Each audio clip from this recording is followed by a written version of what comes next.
ইউরোপে পৌঁছানোর আশায় গ্রিসের এজিয়ান সাগরে আবারও প্রাণঘাতী অভিবাসন দুর্ঘটনা। এতে হতাহতের সংখ্যা অনেক। মঙ্গলবার স্থানীয় সময় আনুমানিক রাত ৯টার দিকে গ্রিসের চিওস দ্বীপের মেরসিনিদি উপকূলের কাছে ঘটে মর্মান্তিক দুর্ঘটনা। এতে নিহত হয়েছেন ১০ জনের বেশি মানুষ। এছাড়া উদ্ধার করা হয়েছে ২ জন কোস্টগার্ড সদস্য সহ ২০ জনের বেশি অভিবাসীকে। আহতদের মধ্যে ৭ জন শিশু ও একজন অন্তঃসত্ত্বা নারীও রয়েছেন। এখনও উদ্ধার কাজ চলমান রয়েছে বলে জানান গ্রিক কর্তৃপক্ষ।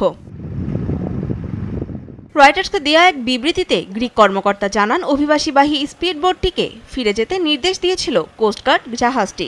এ সময় সংঘর্ষের ঘটনা ঘটে। তবে দুর্ঘটনা কবলিত নৌকাটিতে মোট কতজন আরোহী ছিলেন তা তাৎক্ষণিকভাবে নিশ্চিত করা যায়নি। মধ্যপ্রাচ্য, আফ্রিকা ও এশিয়ার বিভিন্ন দেশ থেকে ইউরোপে প্রবেশের জন্য গ্রিস দীর্ঘদিন ধরেই একটি গুরুত্বপূর্ণ প্রবেশদ্বার হিসেবে ব্যবহৃত হয়ে আসছে। বিশেষ করে তুরস্কের নিকটবর্তী গ্রিক দ্বীপগুলো অভিবাসীদের জন্য একটি ঝুঁকিপূর্ণ কিন্তু বহুল ব্যবহৃত পথ।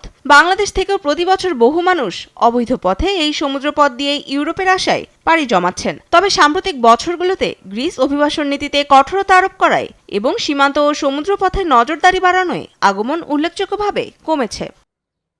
তনিমা ইসলাম, নিউজ ডেস্ক, দেশ টিভি।